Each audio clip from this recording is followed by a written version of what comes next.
audible? Yeah, first of all, I'm really sorry, I'm not keeping very well. And my throat is really horrible. So I'll try to be as clear as possible. Secondly, standing at the podium feels a little too formal, as if I'm giving a speech. So let's kind of be a slightly informal at least, so that there can be an interaction. So first of all, I want to thank Ministry of Jal Shakti. GIZ has been working with Karnataka for more than 2 years. So they have helped us a lot in whatever we have done in Narega innovation. And all the sponsors today, very happy and privileged to be part of this esteemed panel.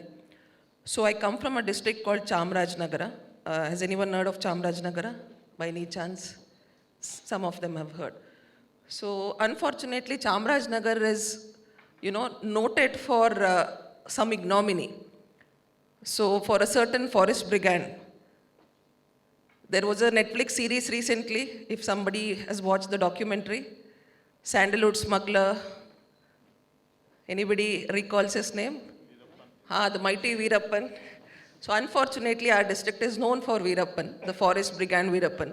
Everywhere I go, whatever forest I go to, they say that Madam Veerappan was kept here. He ran away. The police were the ones who aided that. No, the forest were responsible forest officials. So unfortunately, that is the tag we are stuck with. And we have 52% forest. It's a very, very beautiful district. It is adjoining Mysore, almost 3 hours from Bangalore, and adjoining two states, Tamil Nadu and Karnataka. I was born and raised in Bangalore. So whenever my North Indian friends said that, Bangalore, oh my God, the weather, I took it for granted. I was like, what's the big deal? Then I came to Faridabad and Delhi during peak summer. That is when I valued Bangalore. But ironically, this time when I traveled from Chamrajnagar by road to Bangalore airport and flew in today, I felt really good getting out of the aircraft. Delhi weather is amazing. So on this note, unfortunately, I have only 6 minutes. I may have spent 1.5 minutes on this introduction. So I was Commissioner Manrega for 1 year, 8 months before becoming DM of Chamrajnagar.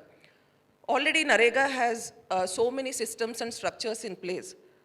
Basically, Narega knows that soil and water conservation is important. If some of you know, 65% of the resources, the expenditure is done on NRM works, natural resource management works, which include both soil and water conservation. In Karnataka, roughly, we have around 45 lakh active job cards, 85 lakh active workers, and our annual expenditure on Narega was 8.5 to 9,500 crores, out of which 5,000 to 5,500 crores was spent on NRM works. Now, what is NRM? Any work, whether it is Amrit Sarovar, that is rejuvenating a water body at a large scale, or a recharge pit in a farmer's field, and we call it Badu, the bund construction, boundary planting, desilting, underground recharge structures, a lot of things, even recharging a tube well, which is low yielding. So there are 264 to 266 permissible works under Narega. So the question was, are we using this 5,000 or 5,500 crore properly? So people are getting work, they are getting their livelihood, they are getting their wages. And this is the most important for asset creation, especially ecological asset creation at the Gram Panchayat level. We have 5,951 Gram Panchayats, and each Gram Panchayat roughly has 1 crore from Narega alone per annum expenditure. And out of that, 65 to 70 lakh is going on NRM works, that is ecological assets. And we always talk about COP, Conference of Parties, UNFCCC. So all this climate resilience, climate change discussions, the policy making is happening at the international level, the national level, sometimes at the state level. But where is the planning happening? Where is the money, whatever money we are spending? So the Gram Panchayat members, the officials at the Gram Panchayat, the NGOs that are there, the citizens at the village level are deciding how much money goes to what. Of course, there are parameters and everything. So basically, even when we plan, planning is a very important activity. It has to be reasonable, it has to be within the SOPs, it has to be relevant.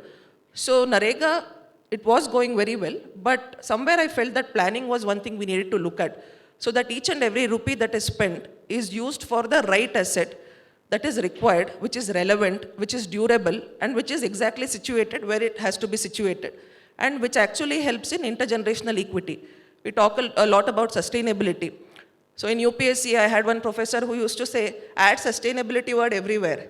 Add it to essay, add it to your general studies paper, add it in your interview answers and all that. So it was just a word. But sustainability is nothing but what our parents have given, whatever resources, water and soil resources, the way they have handed over the earth to us. If not improve it, at least we have to hand over the same thing to our next generation, our children. That is sustainability, as simple as that. So these conversations are happening at a very high level. And these are not very complicated conversations.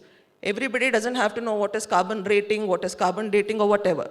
All they have to know is that how much water we have right now, how much water we had 20 years ago, 10 years ago, why is it depleting, where is it depleting, what we can do about it with the existing financial resources we have.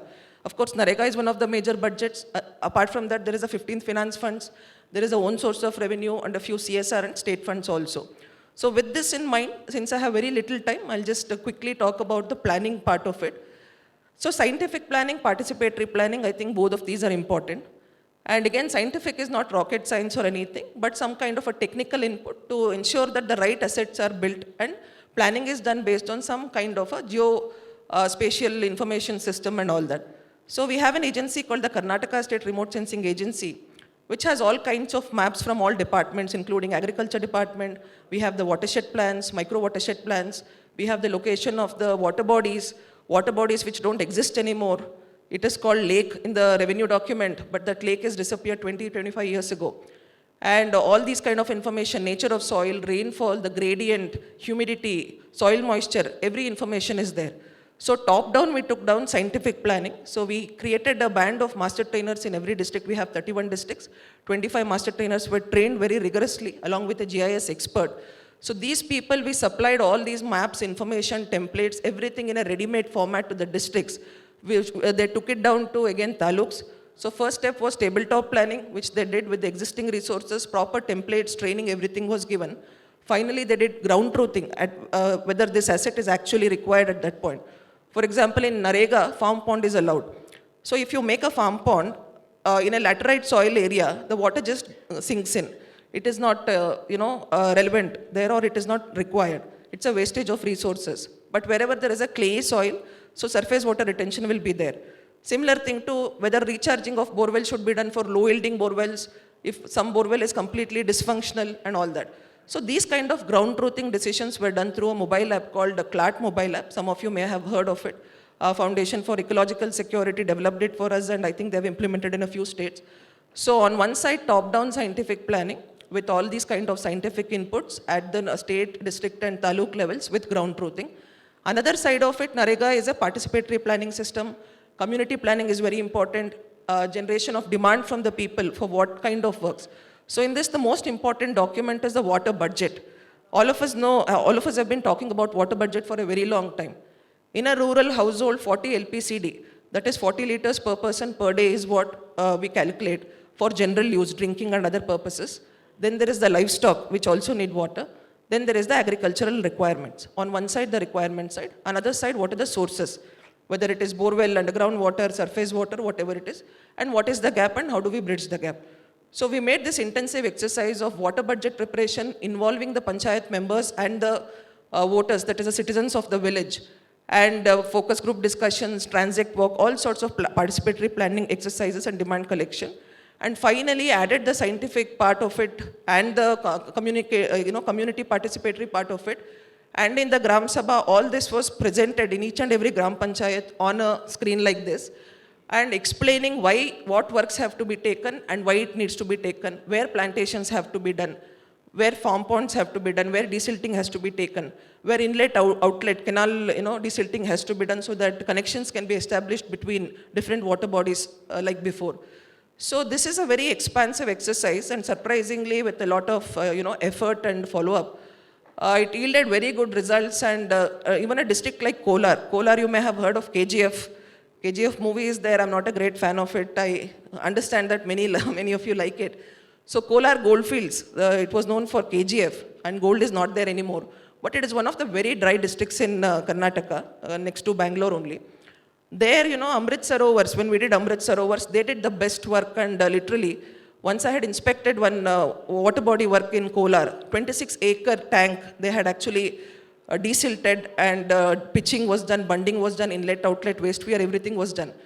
I was just talking to a farmer there, who was a senior person, like about 60 years old. So what seasons does the water will be there? When will it get dry? How many months of summer will this lake again be dry? He said, I'm seeing water for the first time in 30 years in this water body. So let me see this year and then let you know. So this kind of transformation is happening. Resources are there. I think this kind of planning is where we lack. And community involvement and convergence. I think everybody is trying to do their best. I see that industries are working, civil society organizations are working, government departments, other agencies, everybody, scientists, academicians, and we have all the data in the world. India, when it comes to geospatial information, we are doing very well. Narega monitoring is the most, technological monitoring ever of any scheme in the world, I can say. So with all this in our hand, all that needs is joining the dots, I feel. And I think water is the most important thing. And I'm very happy that to celebrate water and discuss about water, all of us are assembled here today. So I'm sure this will be a grand success. And I insist on physically coming to these kind of platforms because there is a lot of learning that happens to us as well. A lot of stakeholders, best practices, networking, so that we can learn from each other and implement and help each other, help other states. And I welcome anybody who wants to come to Karnataka, especially Chamrajnagar. Now Veerappan is gone. And tigers and lions are roaming in the jungles right now. So it's a beautiful place. So that way we are very happy with the work we have done, but we have a long way to go. And it is a very constant struggle. And somebody has to play that role where, a man or woman, officer or anybody who actually acts like the linking pin to everybody around the wheel. So I'm very confident that with these kind of high-level programs, deliberative forums, networking that is happening, when we come to these forums, people exchange cards, they give me books and everything. They call us for visits, we invite other people for visits. So many new ideas, and tried and tested already, so that we don't have to again do trial and error. And we can only use the idea, customize it according to our local requirement and take it forward. So thank you so much. I'm sorry if I've taken more than 6 minutes. Wonderful being here. Thank you.